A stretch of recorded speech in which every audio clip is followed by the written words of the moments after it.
All right. Good morning, Wolfpack. Well, if you are listening in the morning. So, Yeah. otherwise, good afternoon or good evening.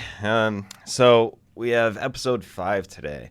And today is actually my first guest. And we have David Lonergan, owner of Triple Threat Transformation in Las Vegas, Nevada. So, David is a Marine Corps veteran and a fitness and nutrition coach, and he specializes in kettlebell training with his clients. So, along with the kettlebell workouts, he uses principles of movement, mindset, and manifestation to empower others to become stronger, healthier, and more confident. So, That's welcome, right. David. Thank you. Thank you for having me. I appreciate it. Mm-hmm. Oh yeah. Awesome. All right. So I first met you maybe about a month ago at MVP. Actually, we met at the Navy versus Army football game.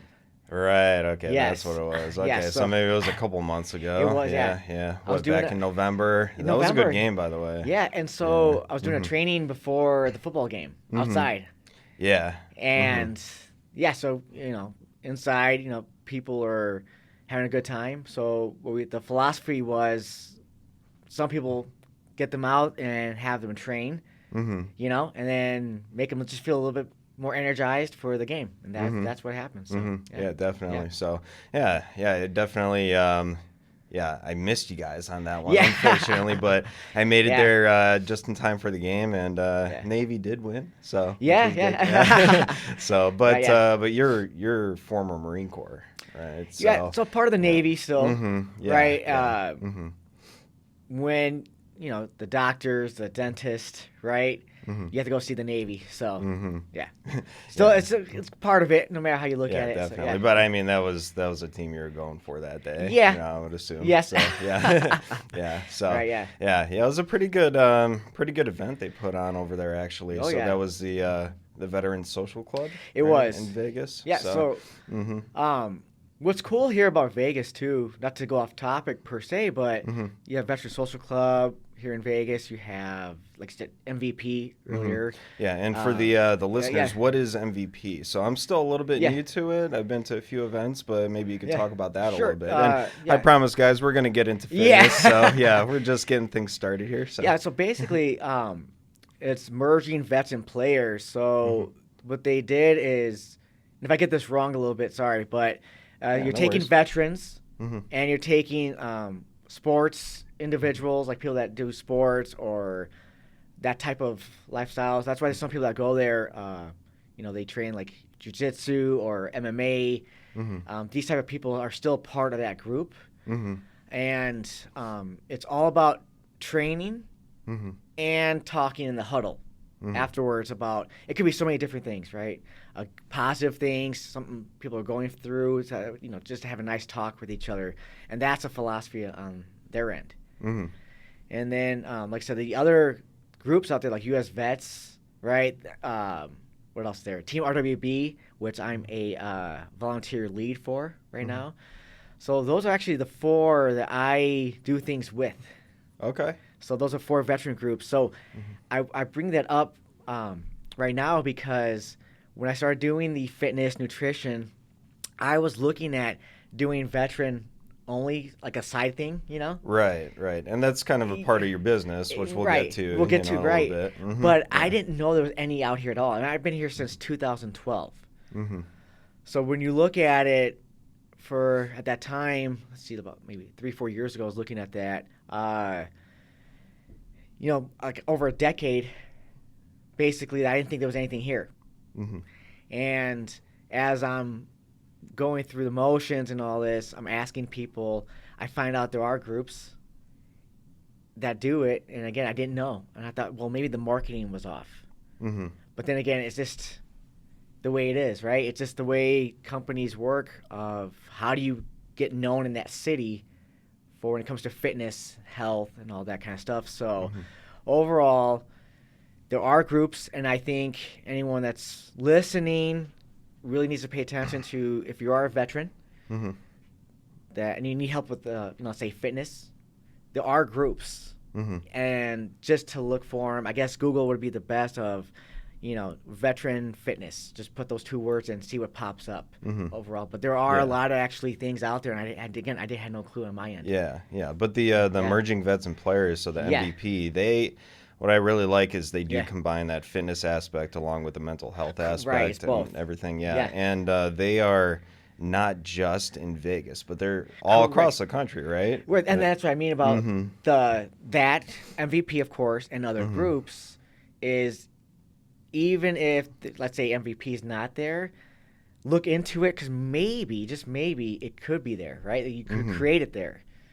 Right. And that's what I mean about that. You hear that, you can make your own chapter. I think, again, I don't know how it works overall for that, but if your city's lacking in the veteran community for fitness or health, again, that's why I mentioned the other ones too, just in case. There's other things out there too, yes, but when it comes to like MVP, maybe start one, or maybe contact someone that has it up and see if they can get it there too. So that'd be really cool. Yeah. So for any veterans, that might be listening, so this is I'll definitely link to this in the show notes, the emerging vets and players, to have you guys check that out and see how you can get involved. If there's a chapter in your particular location, or maybe you want to start a chapter for yourself. So I didn't know about this group until recently. I think I've been, I'm like almost maybe 10 sessions in. We meet up on Fridays in the evenings. I usually do some jiu-jitsu, with a couple guys at 3:30, and then for like an hour and a half, and then they roll right into a 5 p.m. workout. So, and David actually ran the last one, or the one prior to that. Yeah. And you did some of your kettlebell training, right? Yeah. And then we get together at 6 p.m. after that in the Octagon, because this one's held at Extreme Couture in Las Vegas. So it's a sick gym. It's really nice. A lot of training space and everything. But we just get together at 6 p.m. from 6 to 7 after that, and just like, talk to each other. If anybody needs to vent, you can vent. Say anything you're proud of recently, or anything you've been struggling with, or whatever. But it's just a great group. And I remember my first time there, and maybe had like 20 or less people, and then a few, it was probably just an off day, to be honest, because like a few weeks later, there's like 40 or 50 people. I'm like, where did everybody come from here? So it's big. And one thing too, so the training part, again, I'm not sure how it works everywhere else and everything, but the training, I believe other people can be there, like sports. Again, if you're just sports, right, into sports. But the huddle is just like, I believe, the veterans and the coaches, the actual coaches. But when you're talking about the athletes, right? So that's the merging vets and players part. So there are former professional athletes that join the group as well. Yes. That's kind of the whole thing, merging, those two communities and everything. Yes. Yeah. So, and just being a support group, for everybody. So that's important as well. That's what I meant. Anyone, just in case too, and then to look at it that way, because I'm always going to talk about the training aspect of it. The mindset's crucial, of course, but I believe if you get that first little step in, right, just getting in, I think it's easier if you train, and then it's easier to talk or like listen in the huddle afterwards, because if you just go for the huddle your first day, it's kind of like not as easy. I believe. I think if you train and do both, it's really, really good for you. So you do the workout, and then you come into the huddle, like you're going to get the most out of it, really. Correct. So, so I think that's kind of like a good segue to get into your business and your journey a little bit. So like I said before, you were former Marine Corps, right? Once a Marine, always a Marine. Exactly. I know, so but you're still a Marine. But it is interesting. You're told that's like a deep in your brain, that, right? The thing is, though, if you're talking normal, it is technically, you can't, it's hard to tell people once a Marine, always a Marine, and then you've been out for like for me, since 2012. It's like, well, are you in or not in kind of thing. It's like, so it's hard to really go over that unless they've been in the military to really understand that process. But yes, the Marine Corps is very into the, again, you never really leave, right? You're still a Marine.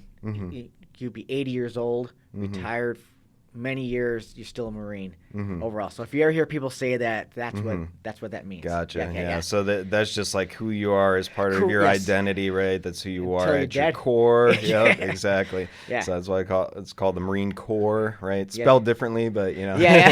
yeah. Right. But yeah, that's very fascinating. And maybe you could talk a little bit about your journey getting into the Marine Corps. Maybe what prompted that decision? Why that particular branch? How fitness is involved with that. So I'm from Racine, Wisconsin, which is in between Milwaukee and Chicago. Basically, that's the easiest way to explain.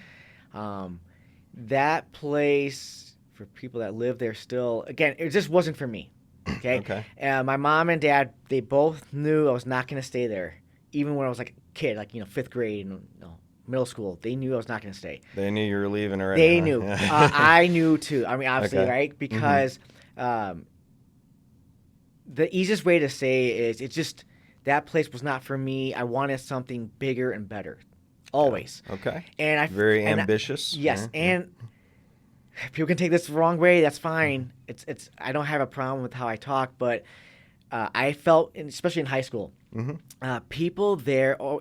Adults and teenagers, everyone, to me, not everyone, but a lot, they felt everything was supposed to be given to them.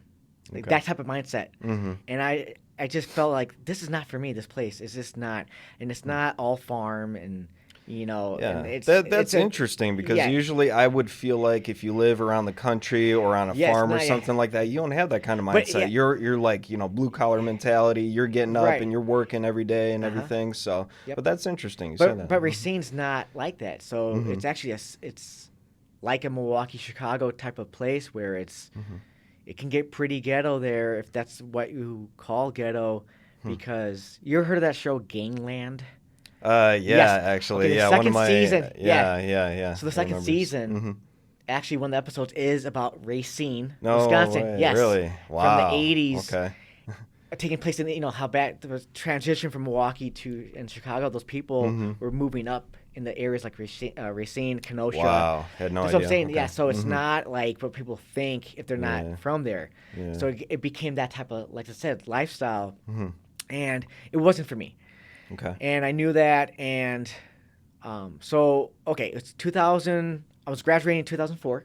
Okay. And I knew, obviously, that's the year, and the war is going on. I'm like, okay, I signed up for college, like a community college there. I was like, this ain't gonna work. I gotta get out of here. Okay. So I was like, well, the military. Someone introduced me to, hey, why don't you try the military, the Marine Corps? And I talked and I thought about it. I was like, if I do go to war, I want to be trained the best. In my opinion, still to this day, will always be the Marine Corps has the best training. That's why it's called, First to Fight had, there's a video game, right? Like 2000 and, I don't know, early 2000s. Okay. And it was called First to Fight. And it's a Marine in the front, right? Okay. So they're the first ones that go in. Okay. And so I was like, well, I can get out of here. I can go to a different state, and I'm going to go to war most likely, so I might as well go to the best. And that's why I went to the Marine Corps. Okay. And so I joined, and I was getting my mindset ready and everything like that, and boot camp. Well, I was not ready for that, I'll tell you that. No, you weren't, eh? All right. Because where I grew up, I think it's a closed-minded just area. Okay. And again, people could take that as I'm wrong or whatever it is. It's fine. It's my opinion either way. It's based on your experience too, correct. Right? So yeah. And now, I'll go back here in a sec. But now that I lived in California, Hawaii, obviously Vegas, I got to live in, to me, spots that make more sense. The mentality is different. And yet again, so going back though, I knew someone was not the way I thought was there, right? And so I joined, went to boot camp. First duty station was in Camp Pendleton in California, which is near San Diego. I was only there for 1 year. They moved me to 20 on Palms, California, which is near like Palm Springs. Fun times, yes. I have a lot of fun stories, but I don't share unless it's like other military people. Okay. Okay. All right. That's fair. Yeah. But it was very interesting. I deployed when I was there to Iraq. And then I get back. It was different. That's kind of why it was kind of fast talking about that part, because it's more about when I came back. When I came back, so I'm single when I come back. Okay. And some of my friends were married, or, not everyone. Some of us were single, right? But it was, I don't know, when we got back, it was like midnight, because we had plans to get back earlier. We thought we were, and we were going to hit the club, right? Because that time I'm, 22, I think? Yeah. Oh, just so you know, on the way there to Iraq, the actual day we flew out was my birthday. Really? Yeah. Wow, what a birthday gift, huh? Yeah, it was like 8 hours, right? Just time difference.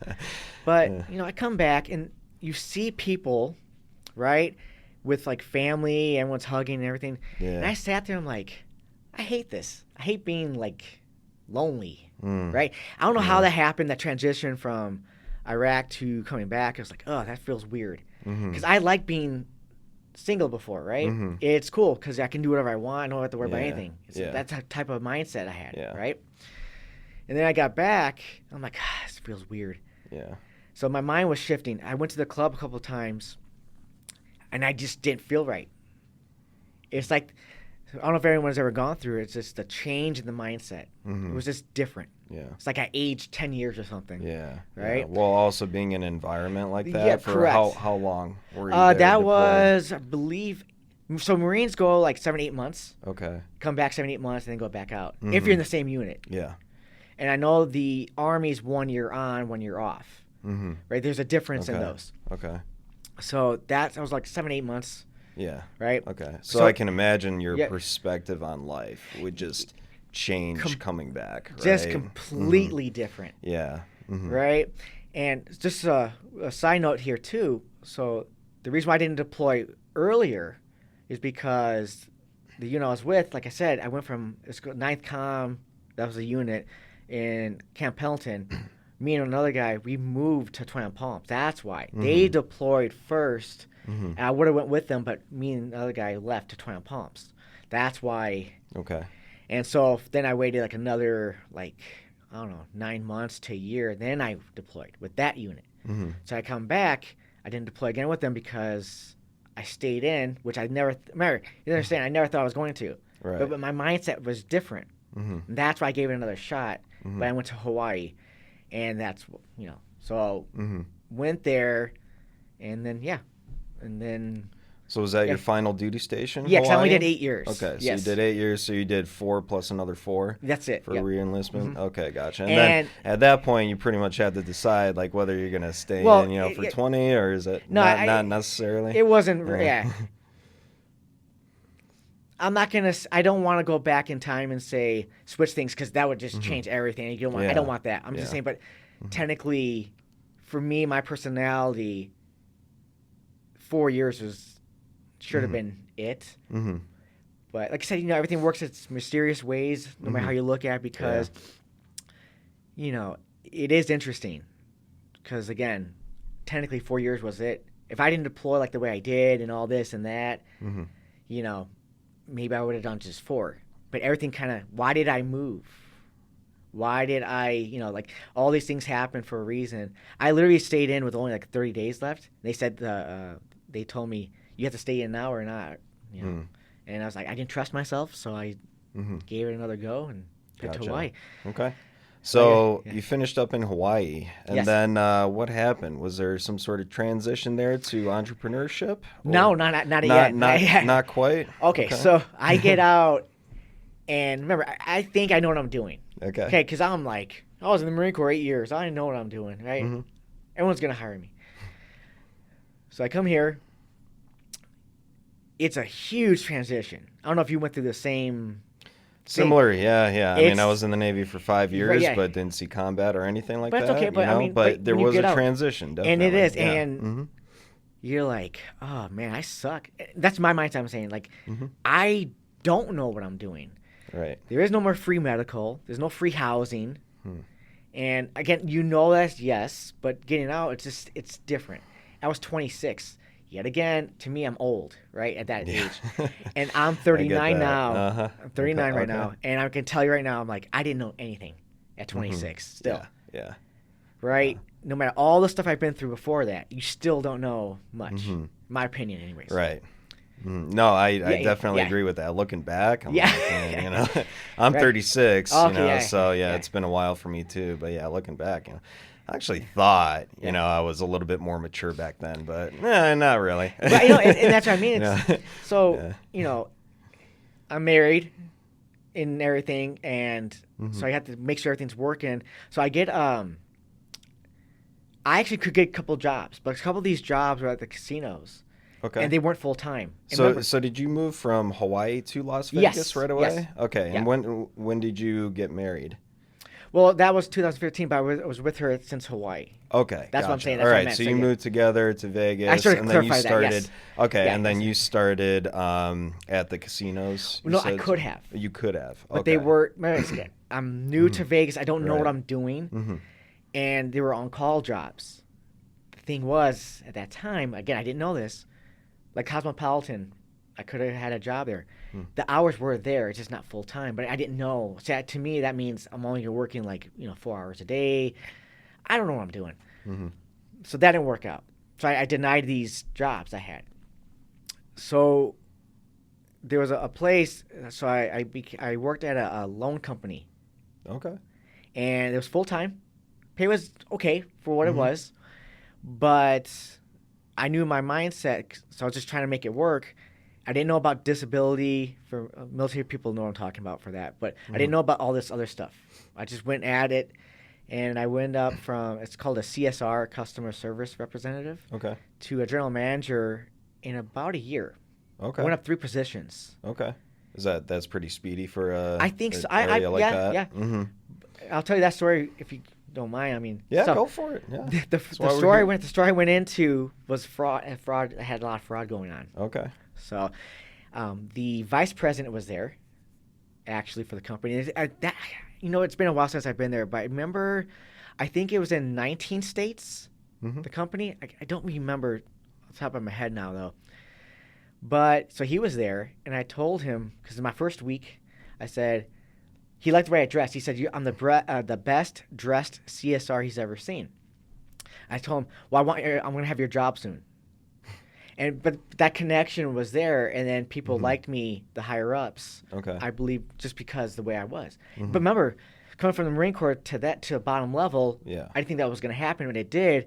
But I think it's good because I had a mindset of something higher, Mm-hmm. right?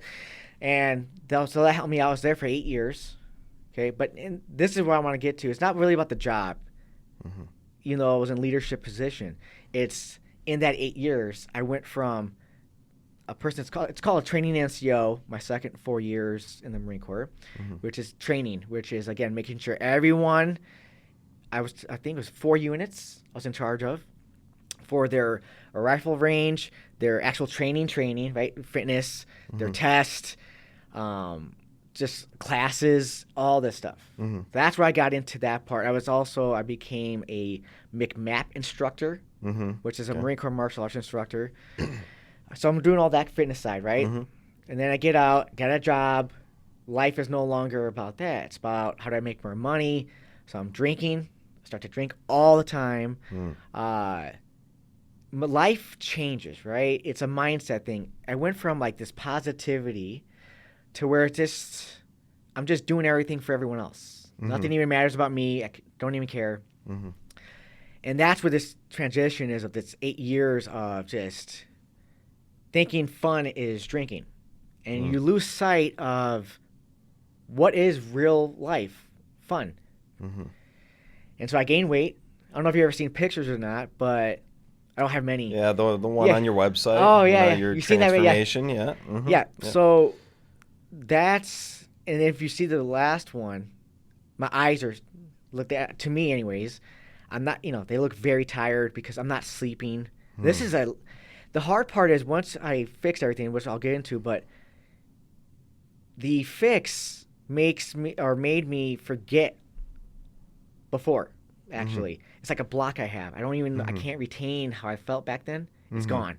Yeah. So when did Yeah. this fix happen? 2020. Okay. So So you were already out of the Marine Corps 8 years. for 8 years. Yes. Okay. All right. And that's And what I you mean. were, yeah, working, at your other jobs and everything. And Yeah. at some point during that 8 years, the Yes. drinking started. You started putting on some weight. Yeah. And Not sleeping. But okay. So how long would you say that lasted for? The 8 years, really. Oh, really? The Until entire 2020. time? It was Okay. just, it's a process, but you don't know what's going on, Mhm. right? You don't understand because it just happens. And I do believe this when it comes to mindset. So part of the business, again, movement, mindset, manifest. Mhm. That mindset manifest was gone for me for sure. Mm-hmm. There was no believing in myself for the future. There was no positivity. Mhm. You're just in a world of just work, drinking. Mhm. How do I have fun? Mhm. Hey, everyone else is doing the same thing. Let's keep having fun, Yeah, right? you're kind of numb to it. You're going through the Yes. motions, not even realizing what's happening. And before you know it, 8 years have gone by. And it's Yeah. you're not happy. Yeah. It doesn't Yeah. matter if you have. This is again my Mhm. opinion, how I look at it, anyways. Myself, of course, Mhm. myself. If I'm coaching someone else, that's different. But for me, when you look at it, it's you don't see it, right? For myself, I don't see what's going on. This whole process. All I know is it hits out of nowhere in January, February 2020, right before COVID. Mhm. Okay. And I went to the hospital. I always tell everyone about 3 to 4 times because I forget if one of them was part of it or not, of the same thing. Mhm. So I go. They say, you don't see anything wrong. Okay. Because I think my heart's messed up. I think I'm having issues with my esophagus. Mhm. I can't sleep. Like I said, my heart's pounding all the time, Mhm. right? The heart palpitations. Yeah. So I have all these issues. And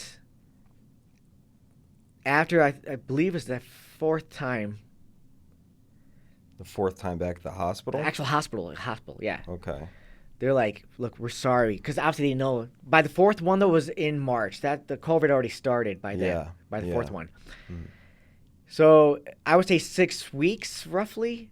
6 to 8 weeks, I went to the hospital 4 times. But so the 4th time, they're like, look, we're sorry. It's literally, you have anxiety issues. You have mindset. So I had to look in the mirror. I'm like, crap. Okay. Oh, sorry. In between those, I went to see a heart doctor. I can't remember what they're called, where they check the stomach and everything. Like gastroenterologist. That's it. Yes, that's the one. Mhm. They went down the tube. Mhm. I'm telling you, they did everything. Yeah. And Yeah. there's nothing. It's all your mind. Yeah. No, I did have some acid reflux, but it wasn't Mhm. serious at all. Mhm. Like nothing. Yeah.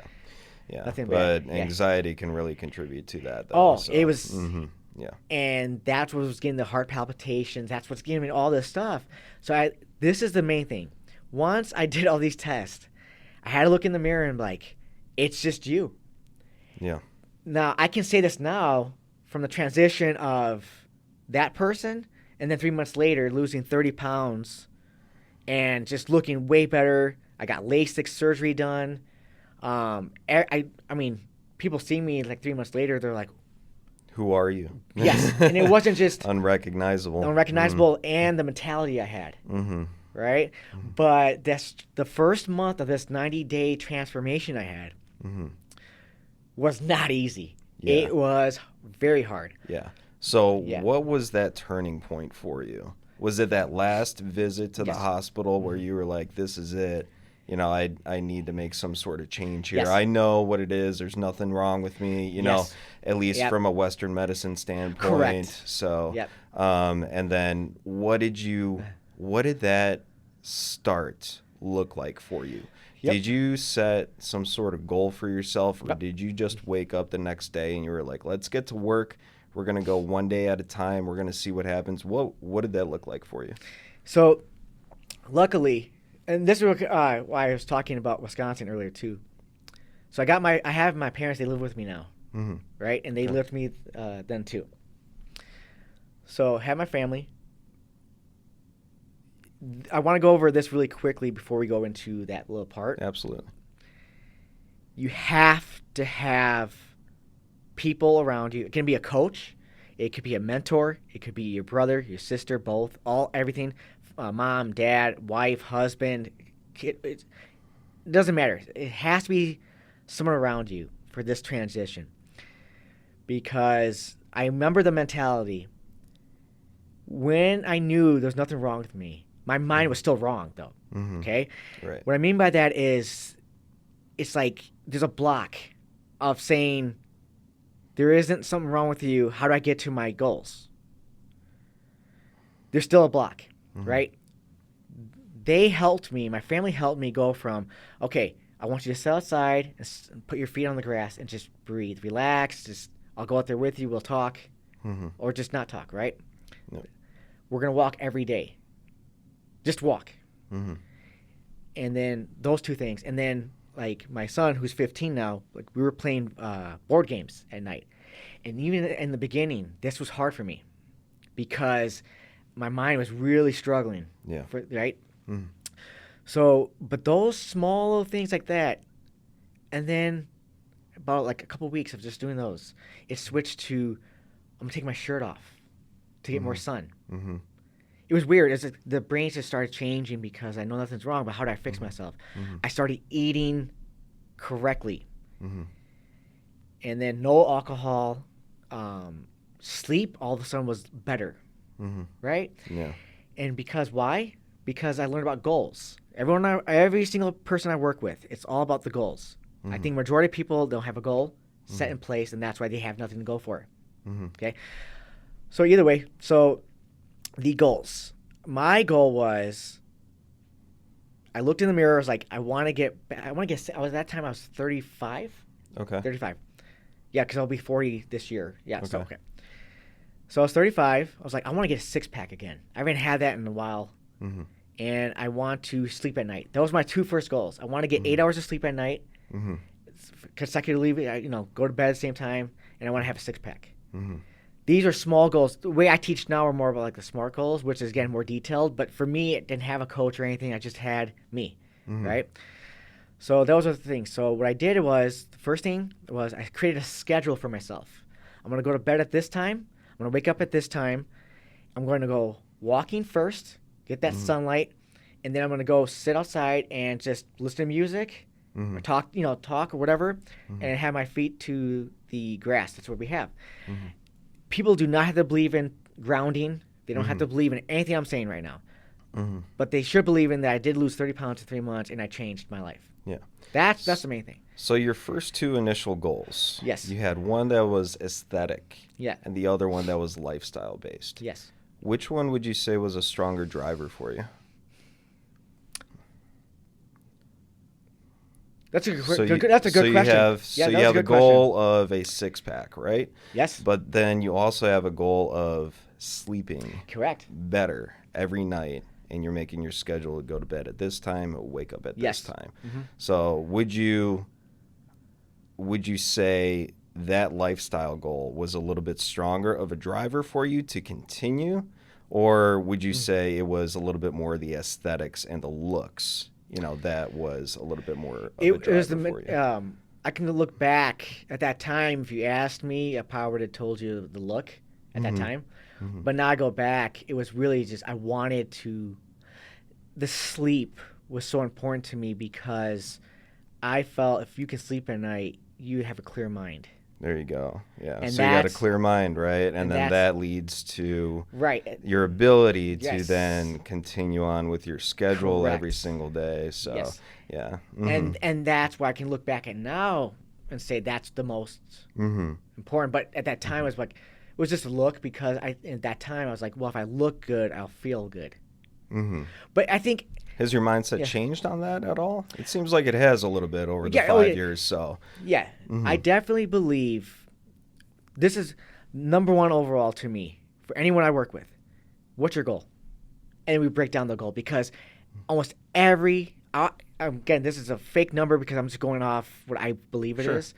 I believe like 95% of people, if I ask them what's your goal, it's a very, very either or I want to be healthy, like that type of thing, right? It's so very vague, right? and It's either I that's want to why get in shape, or that's I it. want to Yes. be healthier, Yep. or I want the six pack or something. Oh, I don't know. Yeah. Mm-hmm. And Right. and that's why from the get go they're not where they want to be.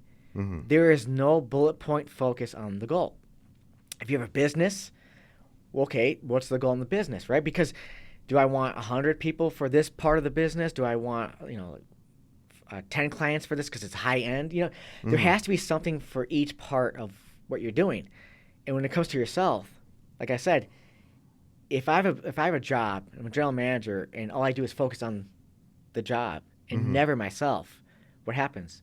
I become this thing that's not me. And that's where it gets into this hard part. And then when I focus on myself, and I want to say this very clearly too, I believe everything happened for a reason for me. COVID saved me because I took 3 months off, and I was able to because everything going on also on top of 3 it. months off your current job.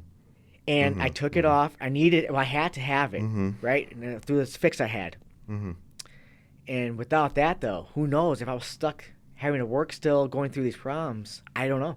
I don't know the answer, but I was able to do that because of COVID. So I know people died. It's not good, but I'm just saying from my end, it saved me mentally. Well, it's all a matter of perspective, Correct. right? So for your particular situation, that 3 months off of where you were at with work and everything, and your state, the state of your body, the state of your mind, and everything, that seemed kind of like a savior for you, to kind of like as a reset for you, and you made the best out of it, out of those 3 months. So I mean, at least that's what it seems like. So what happened during those 3 months, and then that led to your business, right? So you can talk about that a little bit. Yeah, and really quick too, for those 3 months. Yeah. That walking and the just sitting outside led to literally riding a bike every day. Exercising with like the agility ladder, because the gyms nothing's open, right? But I'm able to do pull-ups, dips. I have all these things to do. The parks, walking a lot, doing sprints. You know what I'm saying? Like all these things, and then my eating just got better and better and better, and then it just all that. And all of a sudden, like your mind's like solid rock of just the goal. Yeah, right? Yeah, exactly. And that's, I just want to go over that part really quick, that first month was not that easy, but then it just switched as you kept going. The second month was even better. Third month was really good. And then after that, I started, in that third month, I started doing Muay Thai also. Okay. So I want to shout out to Andrada Muay Thai. I still go, I don't go as much now because I can't because of, the time, but I brought my son with me that too. He was younger, and so it helped him out tremendously. Also, throughout now. Yeah. But I'm just saying, yet again, I'm pushing towards more and more. If I didn't have that time off and that, I probably never would have gone there. But all this stuff helped me. I'm saying overall, just to get in the great shape at my age at that time, especially, and all the people I used to talk to at that time, they were nowhere near me, and I lost people on the way. That's one thing I wanted to go over really quick about those 3 months. Okay. It's okay to focus on your goals and just go forward. If people don't like it, it's okay. Don't get mad at them at all. If they get mad at you, it's okay. Just keep going towards your goal. Yeah. Yeah, that's really a great point because, I was listening to a podcast recently and they were talking about that exact point was if you are at the point in your life where you need to make a change for yourself in a positive direction with your health and fitness, but the people around you that you have essentially become because, you become, very similar to who is around you all the time, right? So whether it's good habits or bad habits, but if you're making a lifestyle change and they're not, you have to, sometimes just come clean with yourself and focus on what's important to you and your life. And you may need to make some difficult decisions and maybe leave a couple people behind that do not want to come along with the journey for you. And that's a hard choice, right? Like being a fitness professional. It's Yeah. it's a freaking Right. hard life, you Yeah, know, yeah. like if you just look at the state, you know, the United States, like obesity is rampant. There's a lot Correct. of people who are overweight and everything, Yeah. which we are trying to help and improve the Yes. state of the country and everything like that. But if you're in a profession like this, Yeah. all right, you're not the majority right now. So it's a little Yeah. bit Right. difficult, right, Yeah. to find people with a similar lifestyle, Yes. you know.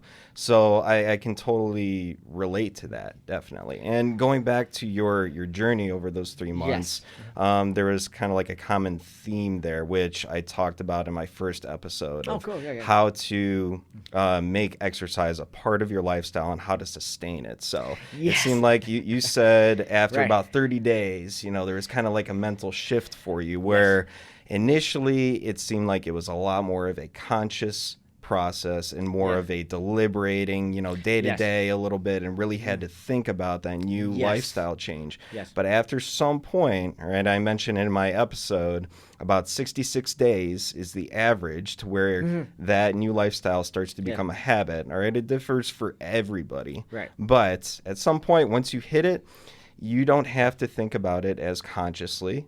It Right. starts to become an unconscious pattern, and you start to there's certain what's called situational cues within every day that once you hit those cues, maybe it's getting off of work or getting home, you don't even have to think about it. You just let your body react because it becomes an unconscious habit at that point, right? And that seemed like that's what happened, you know, to you after that 30 days. But then you kept it going and Increasing. progressing those Yes. habits to, okay, Right. now we started walking, but now we're riding the bike. You know, Yes. we started walking in the grass, but now we're doing this. You know, Right. so eventually that led to kettlebell training, right? Yeah, okay. I'll go over kettlebells next too. Yeah. So, and thanks for letting me go over those 3 months, because I feel for anyone that pays attention, that needs help, the time frame, you can't expect everything to be done in 2 weeks. This is a process. You're not going from like, hey, I'm good, and now I'm going like really good. You're going from like, hey, I'm way down here, and you're trying to get up here. It just takes time. It's not like a straight up either. You know this, right? It's like up and down sometimes, but it's your mindset. So that's why I really appreciate me going over that part and increasing and getting better and better. And then your goals change too as it gets better and better also. Yeah, So- I like to say Right, yeah. progress is not linear. You know, Right. like as long as your trend, if you're looking at it, like if your progress is a line graph, right? If your Yeah. trend Yeah. is going up and to the right Yeah, yeah. from down and to the left, you're good. Yeah. But if you look at kind of like a dotted line, Yeah. you know, that goes along with that main line, that Yeah. main trend, that dotted line is going to go up and down, you Right, know, yes. in all sorts of Yeah. different ways. And you're going to have bad days, you're going to have bad weeks or It's- whatever. oh, yeah. But as long as your overall trend is where it needs to be going, Yeah. you know, and align with your goals, then you're good. You know, Yeah. like we need to give ourselves a little bit of grace, you know, on those bad days and everything, and just pick it up on the next day, right? That's it. Yeah. Mm-hmm. So yeah. And when it comes to kettlebells, Yeah. okay, so Love this topic. in the Marine Corps, now we're going to go back a little bit. Okay. In the Marine Corps, my brother, who's about 2.5 years younger than me, he knew how I trained. I was training more about the look back in the Marine Corps days, you know? And I was young. So Sure. that's why. Yep, That's why. yep. If you look at pictures again, I was bigger because Mhm. I had that style of training. And he's like, "Why don't you train with kettlebells?" I went to Wisconsin, I think, a couple times. You gotta train with kettlebells. You gotta train with kettlebells. I'm like, nah, you know. And I started doing some. I was like, at the time, hard-headed, young 20s. I was like, damn, this is pretty hard. Mm-hmm. And he was surprised I could lift heavier than what he thought I could, because it is harder. Some of the movements, if you haven't trained with kettlebells, that's something to talk about a little bit later. But overall, it's just going back when I started learning about them. Now, those kettlebells he had were from Russia. It's all in kilograms. Mm-hmm. I still have those to this day, and it just didn't make sense. Like some of the movements, I had to use what was it back then? Maybe, I can definitely go more than 16 kg, which is 35 pounds now for sure. But back then, like that was hard just to even use that weight. Yeah, definitely. And it hurts your ego, especially young 20s, because it's humbling. It's a humbling experience. You think working with kettlebells. You think 35 pounds on the dumbbell. Oh, I can definitely do a kettlebell. It's different movements, different exercises, full body movements, compound movements, how you want to look at it, but it's different. And the handle makes a big difference. Right. It's a matter of leverage. So correct, yes. That handle you're talking about. So if you can't picture a kettlebell right now, imagine like a cannonball, right? Yes. And a little handle, Yep. right, a semicircular handle attached to that cannonball. Yep. And that's the part you're actually holding on to. Whereas the dumbbell, you have the bells on each side connected by a handle in the middle. Right. So the leverage you have over a dumbbell is a lot greater than what you have over a kettlebell. You need a lot more control. It takes a lot more finesse and timing, to work with a kettlebell. So. Oh yeah. And so that was my first going back to Wisconsin. But then when I became the training NCO in Hawaii, I'm doing all these trainings, and then now I'm the martial arts instructor for them for about 4 units on their side. I started really looking into full body movement. Well, first off, military training is a lot of full body stuff, right? But again, for my first 4 years, I'm looking at like bodybuilding because that's how a lot of us young people are, right? Right, yeah. But there's really something. I was like, I come back to deployment, doing that. I'm like, there's something to this. I stopped training. This is also when I heard about CrossFit, but it wasn't huge. I don't believe at that time in 2008, 9. It was just something becoming. It was just starting to pick up, right? And I still to this day, I'm not a CrossFit trainer. That's not what I do. I'm a kettlebell trainer. I do full body movements, yes, like tire flips and certain things, but that's not my thing. Okay. Yeah. So that, like CrossFit is just the name of. So I've been a CrossFit trainer for a long time. Yeah. But a trainer at CrossFit gyms, right? Yeah. Coaching CrossFit classes. Right. But I also do personal training using what they would use movement-wise in a CrossFit class. So CrossFit itself is a business. Yes. And it's a model. And it's a type of strength conditioning program, right? But CrossFit, by itself, like I guarantee you, like 99% of you are doing exercises that would be done in a CrossFit class, right? Yes. So let's kind of like differentiate that a little bit right now. So all right. Because I don't want to call myself I'm not a trainer of CrossFit. That's all I'm saying. Okay. All right. Okay. So sorry to interrupt. No. But I want to make sure that people understand that. Okay. Definitely. So, but the style I train was, here's an example. I always remember this one because it's one of my favorite ones. So when I'm training people, it's called like a box, okay? So if you can picture a box. And in a box, or like there's, let's say, 8 exercises. So 1, 2, 3, like 4, 5, 6, 7, 8, it's in a box. Okay. You have different exercises, okay? Like stations? Stations. Okay. Different ones. And I make them full body ones. Okay. And I even create them on the sand because I was in Hawaii. We would go sometimes to places where there's sand and do the same thing. So before you move on, so when you say full body, you mean multi-joint exercises, right? You're using multiple joints at the same time, so it's not just like an isolation exercise, like a bicep curl or something like that. So okay. So that's what we mean by full body here in this particular context. Correct. So all right, go ahead. Yep. And I'm always going to try to explain it to. I had to learn the last couple of years to try to talk like I'm talking to a 5th grader.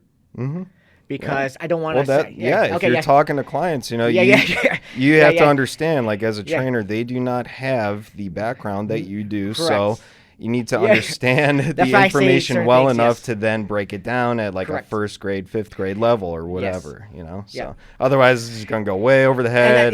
So when people talk to me, I'm like, be careful because... No one's they don't know what you're talking about. Yeah, that's what I'm saying. So, so I was doing certain things. So let's say we go on a hill. Okay. I create stations on the hill. So not just running. You're doing a lot of activity on top of that. Mm-hmm. And the whole point is real strength. Again, on my end, as I learned over time, Mm-hmm. like the kettlebells with other things, I'm like, we need to create full body movement trainings Mm-hmm. because, like I said, when I was doing like more bodybuilding style, Mm-hmm. just because my biceps are strong, Mm-hmm. that does not mean now my push-ups I can do like 100 at once, Mm-hmm. right? Certain things Sure. like that. Yeah, different muscle groups. And it is crazy when I have young people that I'm training. You know, first 4 years, that's who most of you people will train, right? Mm-hmm. They, again, if they go to the gym, but they lack their hamstring muscle strength, right? Mm-hmm. They lack, let's say, I don't want to say burpees per se, but that type of style, their strength's not there. Mm-hmm. You have to boot camp Mm-hmm. because they're not training that anymore. But when you go over cliffs or hills, or you do certain style real life movements, Mm-hmm. they're hurting. Yeah. So Yeah. what you're trying to say is you put them through what's called so this is a buzz term, right? But Yeah. functional movements, Correct. right? Functional But training, right, what yes. we're talking about here is foundational movements for the human body, right? Like squatting, lunging, pushing, pulling, hinging, Right. that type of stuff, carrying, all right? So Fireman's carry. I even created it once where if you're doing a low crawl, someone's on top of you. mm-hmm. Not Okay. you know what I'm saying? Like different levels, but that's what I Right. mean of when you look at this. Okay, I'll try to explain this the most basic way. So anyone can think of a low crawl. If you can't think of that, you can look it up. Low crawl. Mm-hmm. Again, I created it to where make it even harder because you don't know how real life happens. Mm-hmm. What if a fireman's carry? Again, the technique to it. Even then, back then, I had the tire flips. We had things. It may seem like, why do I need to do that? Well, try it out. You're going to find out that you're probably lacking some areas. Even people I train right now, they're like, ooh, I did not know. I'm hurting in areas I didn't know. That's I always get that a lot. Right. Yeah, So when you say they're lacking in certain areas, so that essentially what you mean is these movements that you're exposing them to hit many muscles at the same time rather than just isolation movements. So when they do those types of exercises, they're using muscles they didn't even know that they weren't using before, and now they're seeing all these muscular gains and mobility improvements and that kind of stuff. Yes. Okay. I'll try to explain it this way too. Okay. I know many people before that could deadlift a lot, but they use gloves and the belt. I get it. Okay, and especially men, because they want to go heavy, right? Okay. And then when it comes time to moving furniture, they're really sore that they can't lift weights the next day because their back hurts. Right. Again, philosophy on my end was like, okay, this doesn't make sense. You're so strong, but you can't really move furniture because why? You're used to having a belt. No one I train with uses belts because we use kettlebells and, again, other things, but we don't use a belt. You don't need to. This weight we're using is the correct weight. You can't cheat really on swings anyways. You can't get your hip back and forward, right? You can't do that and have your arms go up correctly if it's too heavy. It just won't work. Okay, the movement does not work. Whereas a deadlift, you can 100% do certain things. And, again, when you have gloves, the belt, you're having help. Okay? If that's the way you lift, there's no issue. There's nothing wrong with it. That's on you. I train, again, just differently. That's all I'm saying. Yeah. And so I have many people. I do train people for military, right? Like right now I have, someone that trains for a test. The last time he used me, his scores improved drastically. Drastically. That's great. But we don't train, again, like a bodybuilding style or a powerlifter style. Wait. You said it was a firefighting test? Or no, military test? It's a military test. Yes. Okay. All right. Yeah. So what branch was he training Army. for? The Army. Okay. So what is their entry test? Yes. So their push-up, if I say the names wrong, I'm not going to even say the names. I'm just going to explain Okay, it. go for it. Arms out to in, and they do the push-up. That's a hand release push-up. That one, yeah. I'm used to the Marine Corps one, so mentally. Okay. Yeah, so they take the hex bar, and they do basically a deadlift with the hex bar. Okay. Okay. They do a 2-mile run. They do the ball throw. Now the ball throw goes behind them, right? Right. So they have that one, and they do the the top of my head, the push pull with the weights in it, the sled. Okay. The sled. So they're pushing the sled, or are they push pressing the weight over their Oh no, head? sled's the movement. Yeah. You know what I'm talking Okay. about, right? Okay. Yeah. So that's what they have to do, and I didn't understand this. I actually met some. I didn't realize how bad a lot of them do on the test. Okay. Yet again, though, if you look at it, they're training a certain way because that's what. Look, let's be real. They're not. Who's training them? Like I can train them because most likely most of them are going to be like what 26 and under. They're all trying to just do it for the look. Yeah.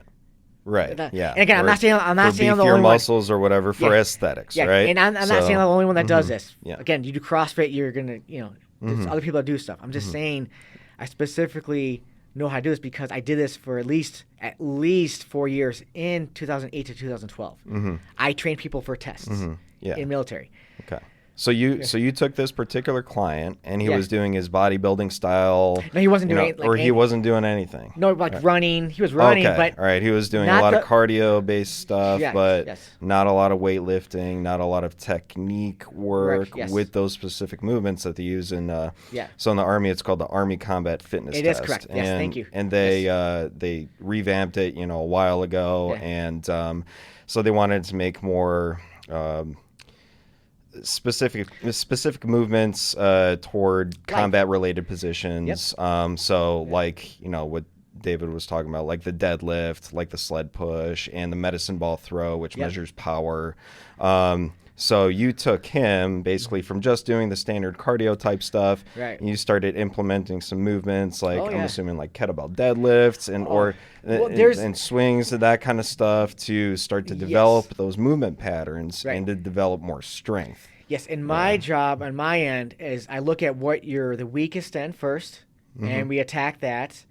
And so here's an example. So let's say I have someone, they can run 2 miles in a good time. Okay, maybe they still need some help, but it's good. Okay, but let's say their strength is gone, and it's not just their strength; it's literally the full body and with the endurance. Yes. So what's going to have to happen is we have to start from the beginning, and I start with kettlebell training to get everything moving. Right, the kettlebells, let's say swings, hamstrings, those glutes. Again, the stuff that you're not really working on when it comes to the sled or comes to the hex bar, deadlift. These are incorporated. And let me go back really quick. The main 3 things I train: hand strength, your core strength, and your lower back. I want to make sure everyone understands this part on my end, how I look at it. I am not saying core strength as in we're doing crunches. Okay? Yeah. These kettlebell trainings, and there's a lot more training, always incorporate your hand strength, your core strength, and your back strength. So when you say hand strength, you mean grip strength, right? Well, it's your grip, yes, but you got to look at your forearms, right? Because that's a secondary. If I'm holding on, if I'm doing the hex bar, okay, and my back's strong enough, right? My legs are strong enough, but I just can't hold it because of my hands, right? The hand strength is there, but if you look at your forearms, right, it has to be strong also. It's all endurance based too, because you're not just doing one set.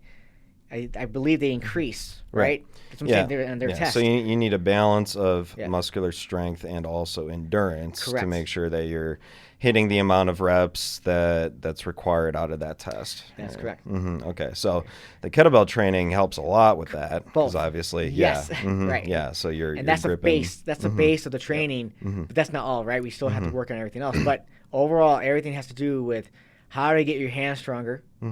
Okay, dead hangs. Good one. Oh yeah. Yeah, off the pull-up bar. So yeah. Okay. So you help people with military human performance, right, and testing and that kind of stuff. Right. So can you talk to me about your general average Joe, average Jane clients? I'm assuming you help them as well, correct? Yep. I can train a certain way, and when when we were talking about bullet point earlier, remember?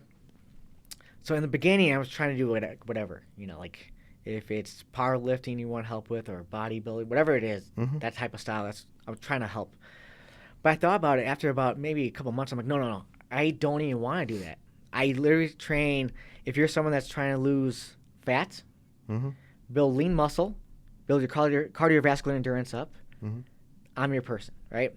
And I do that, again, through kettlebell and full body movements.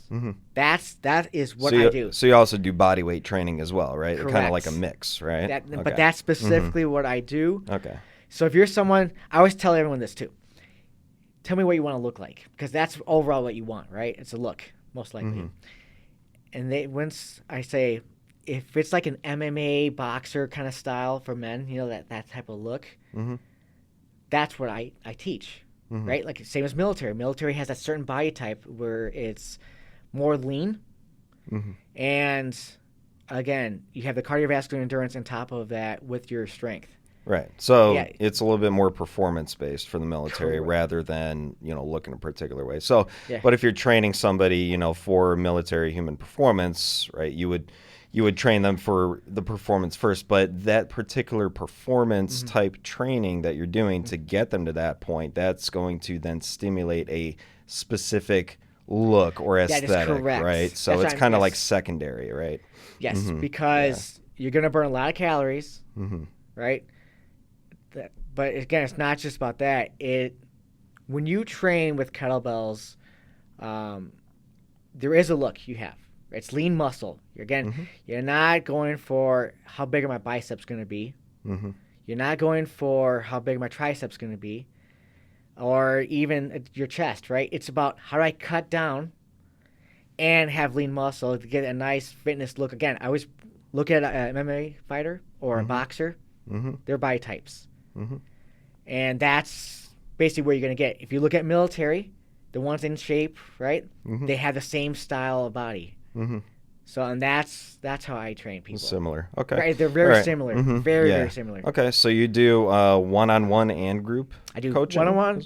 So I want to go over what I have. So. Oh, first off, I don't think, did we ever? I mentioned triple threat transformation. So that's your business. Yeah. Okay. Okay. So let's talk about those offerings a little bit. So we have hikes once a month, and I also help others with hikes too.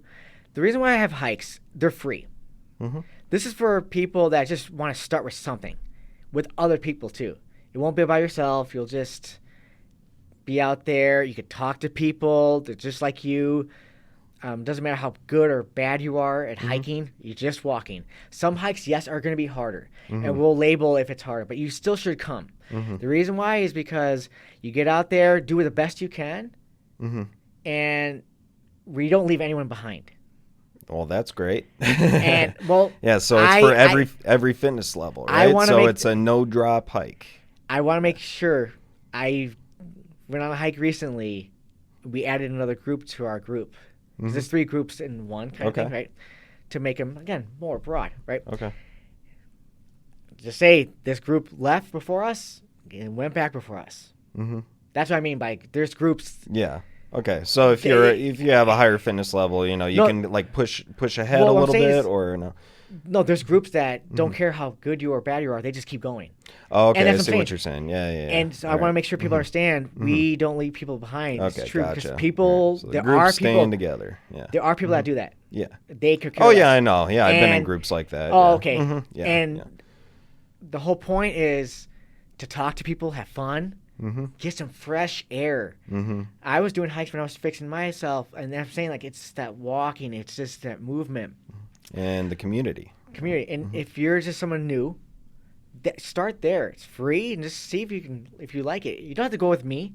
You can go with any other groups or just a friend that knows what they're doing, because you can get lost with hikes. I want to make people understand that too. So that's how I want to start with that. Okay. Because so where can people find your hikes? Are they on your website when you do them, when they're scheduled? Yep, and my Instagram.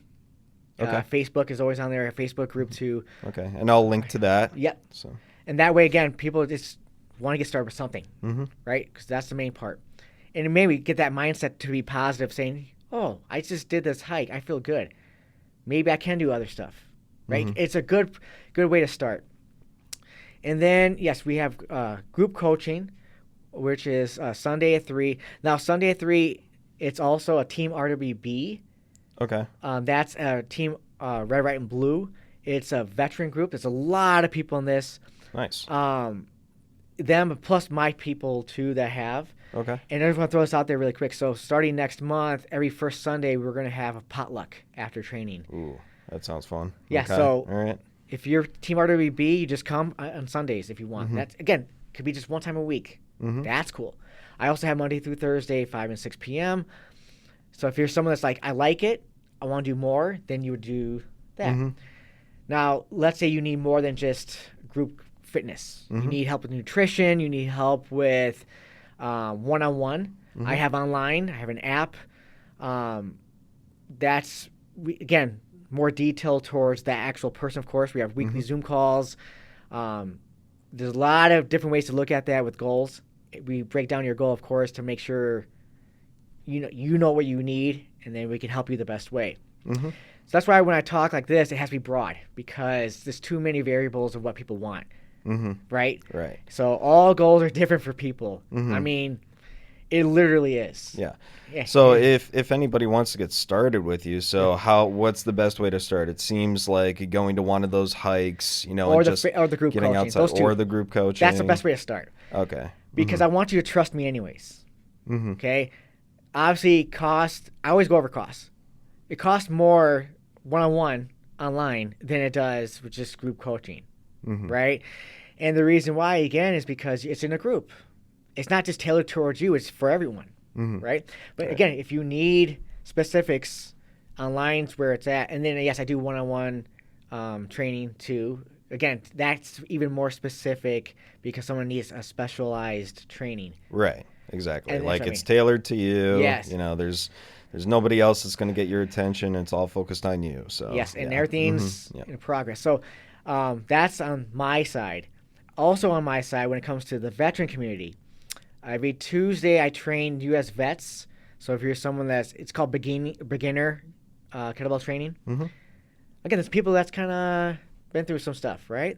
Okay. And so 5 pounds, 10 pounds, right? It's 15. But I mean, it's for people that don't really exercise, but they need to just do something. Okay. And it's really fun class. That's every Mhm. Tuesday.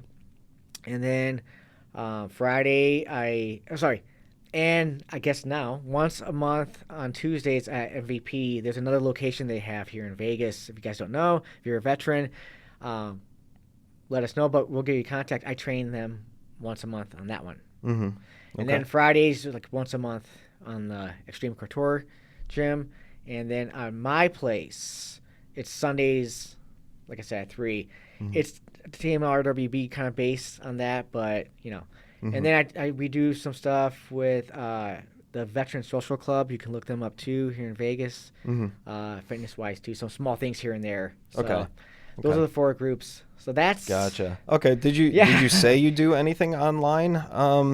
Or were you just comparing your services to other online services? Or like No, if I do somebody's online. outside of Vegas, they could still work with you? Exactly. Okay. Yeah, that's what the online's for also. So I started online, Mhm. but I was missing that one-on-one or group kind of Yeah, thing. yeah. That's where I had to start that up. The group started last year. That's my newest thing I had. Because I felt there needs to be a cheaper way to get more people involved. Mm-hmm. And I like the interaction again. Because I used to have challenges before too, once a month. Those are cool. But again, for me, with the hikes now and with the group, I thought that was not needed as much for me anyways. And so, yeah, I had different products again, my whole goal was how do I get everything? Mm-hmm. And actually, I'm working on a couple other things now for teenagers and then the elderly. And I would work with the elderly for like the U.S. vets for some of them anyways. Okay. So those are my next 2 things I'm working on. Yeah. So once those go in place, and like I said, I Mm-hmm. will have that.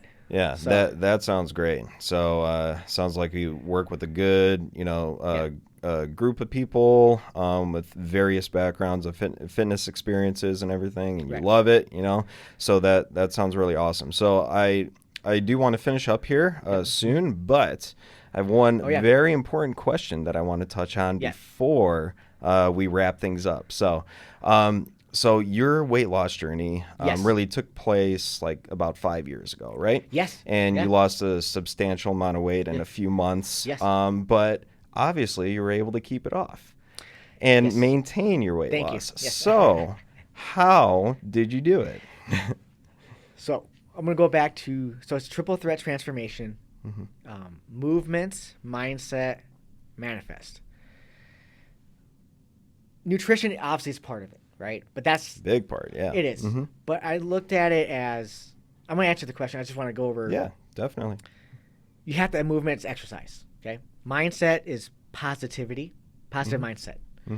Manifest is believe in yourself, okay? When you have those three, nutrition is going to be involved with that because it's a process of a positive mindset for the goal, for health. Same as manifest. Now, when you have those three, when I was going through mine, the goal kept changing to improve more. When you have a positive mindset, even when you reach the goal, it doesn't go back, right? So here's an example. So first part, mindset. Let's say you have someone that's 250 pounds, they want to get to 200 pounds, but they realize they got to 220, they look fantastic, and they're happy with it, okay? If the mindset says, oh, I'm good now, and it retracts, or is it, I'm so good right now, I need to keep doing this. It's a positivity thing. That's just the first part, right? Yep. That's what happened to me, right? So it's not retracting because I don't even know what that means anymore, or going back. This is who I am. This is the positivity. If someone, remember that line I was talking about, like, I go towards my goal, people fall behind. I don't care. It's all good. I'm not mad at you at all. So if I reach here and all the people back here now, that's where they're at. I'm here with my new people. And I stay positive because there is no negativity with these new people. We're all on the same path. All the people back here, I'll still say hi, but that's where we're at. It's no longer those people. I believe in, if you stay positive, if you have a bad day, but your goal is to, again, look a certain way, if that's the most basic way of saying it, of course, then you stay there because you're positive in that goal. There is no retracting. It's a positive mindset. Right. Now, what I'm saying is very vague, I know that, but it starts with just that basics. You have to go with basics. If I try to break down everyone right now, it won't work because it's just too many different variables to what they're thinking or to what their goal was in the first place. But it has to be a positive mindset that you had in place from when you reach there. And that's like someone like me or you, right? That's our goal as a coach, professional, whatever it is that you want to look at. How do I get you to stay in that positive mindset, even when you reach that goal? Because if not, you're just going to go backwards. Because there's a Tony Robbins, and if I say this wrong, sorry. Yep. They had this study where the person lost weight, the woman lost weight, and she gained it back. And they literally, the test wasn't even on the weight loss. It was why. Yeah. And she said, I never really seen myself that way. It was just a goal, and I reached it, and this is who I really am. Herself and her mindset was not a positive mindset of the weight. It was a positive mindset it was a mindset of just, I got it, right, and I want to be eating whatever and not exercising again. Yeah. It was never a switch in that positive mindset. Yeah, that's a really great point. So a lot of people, they focus on the outcome, right? Which is what you're talking about. Right. That main goal, the outcome. Okay, it's great. Right? It's great that you have that outcome goal. That gives you your compass, right, of which way to go. But if you don't focus on the process behind achieving that goal, well, when you achieve the goal, well, then what? What are you going to do if you don't have the correct mindset behind it? To continually improve, to strive for mastery, to find a different way to challenge yourself, to continue, to progress. Even, all right, you hit your goal weight or, aesthetic, whatever, well, did you really want to maintain that in the first place? Or was it just a kind of like nice to have thing or see if I could do it kind of thing? Well, then if it was a see if you could do it kind of thing, well, great, you did it, but, don't be upset if you go backwards, So it starts with in the beginning, why? With your why Yes. are you doing what you're doing? All right, is it just, a nice to have thing, or is it something you truly want to sustain? So I Yeah. think that's where a lot of people tend to kind of miss out on, Yeah. a little bit when they're kind of yo-yoing back and forth all the Correct. time. So And then I'll finish with this one on this part. So that was the mindset part, right? Mhm. You have to stay positive. And then the manifest, I'll go over manifest really quick because I want to go over the top 3. That's why. Mhm. So you have positive mindset throughout the process, and that'll keep you on the journey. The manifest is believing in yourself. Manifesting is, okay, let's say I see myself as, again, this is only an example here. Let's say I see myself as I'm too fat, I'm too tired, I'm too weak, but then you have a vision.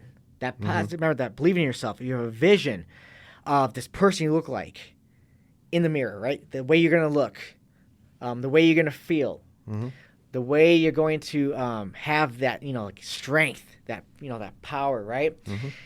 That's what keeps it going. So those 2 things, the believing in yourself and the positive mindset, this is what I wanted to get into. It leads to these 3 things. Because you're motivated first, right? Everyone's motivated. Sure. To start. Yeah. To start. Yeah. But that's fleeting, Correct. right? Your So- motivation can disappear at any point. But then you have to become dedicated. Mhm. Dedication is now that positive mindset part where your positivity leads you in the manifest to where you can do this even when you're tired. That's that dedication part, okay?